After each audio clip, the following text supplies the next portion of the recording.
Top quality और consistent performance के लिए सिर्फ सिल्वर पंप नाम याद रखना।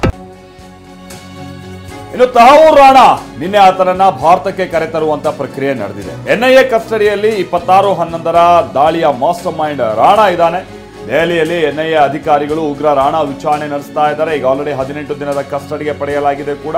ಸಿಸಿಟಿವಿ ಕಣ್ಗಾವಲಿನಲ್ಲಿ ಎಸ್ಪಿ ಡಿಎಸ್ಪಿ ಇಂದ ರಾಣಾಗೆ ಗ್ರಿಲ್ ನಡೆಸಲಾಗ್ತಾ ಇದೆ ಕೂಡ. ಬೆಳಗ್ಗೆ 10 ಗಂಟೆಗೆ ವಿಚಾರಣೆಯನ್ನ ಆರಂಭ ಮಾಡುತ್ತೆ ಎನ್ಐಎ ಟೀಮ್ ಅನ್ನುವಂಥದ್ದು ಗೊತ್ತಾಗ್ತಾ ಇದೆ. ರಾಣಾ ಫ್ಯಾಮಿಲಿ ಬಗ್ಗೆಯೂ ಕೂಡ ಎನ್ಐಎ ಟೀಮ್ ಮಾಹಿತಿಯನ್ನ ಕಲೆ ಹಾಕಲಿದೆ.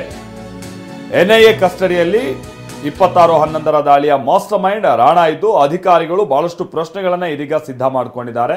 ರಾಣಾ ಫ್ಯಾಮಿಲಿ ಏನು ಈ ವಿಚಾರ ಈಗಂತ ಅಂದ್ರೆ ಆತನ ಫ್ಯಾಮಿಲಿ ಈಗ ಅಮೆರಿಕದಲ್ಲಿ ನೆಲೆಸಿದೆ, ಕೆನಡಾದ ಪ್ರಜೆಗಳು, ಇದೆಲ್ಲ ಗೊತ್ತಿರುವಂತಹ ಸಂಗತಿ. ಅದರ ಜೊತೆಗೇನೆ ಈತನ ಸಹೋದರರ ವಿಚಾರಕ್ಕೆ ಸಂಬಂಧಪಟ್ಟ ಹಾಗೆನೂ ಕೂಡ ಕೆಲ ಸಸ್ಪೆಕ್ಟ್ ಇದೆ ಅನ್ನುವಂಥದ್ದನ್ನ ನಾವು ಕೇಳ್ಪಡ್ತಾ ಇದ್ವಿ. ಅದಕ್ಕೆ ಸಂಬಂಧಪಟ್ಟ ಹಾಗೆ ಜೊತೆಗೆ ಈತ ಹಿಂದೆ ನಡೆಸ್ತಾ ಇದ್ದಂಥ ಈ ಇಮಿಗ್ರೇಷನ್ಗೆ ಸಂಬಂಧಪಟ್ಟ ಹಾಗಿನ ಸರ್ವಿಸಸ್ ಏನು ಕೊಡ್ತಾ ಇದ್ದ ಆ ಮುಖೇನವಾಗಿ ಹೆಡ್ಲಿಯನ್ನ ಭಾರತಕ್ಕೆ ಕಳಿಸಿದ್ದು, ಇಲ್ಲಿ ವ್ಯವಸ್ಥೆ ಮಾಡಿದ್ದು, ಇದೆಲ್ಲ ಮಾಹಿತಿಯನ್ನ ಕಲೆ ಹಾಕುವಂತ ನಿಟ್ಟಿನಲ್ಲಿ ಭಾರತಕ್ಕೆ ಇದೀಗ ಅವಕಾಶ ಇದೆ.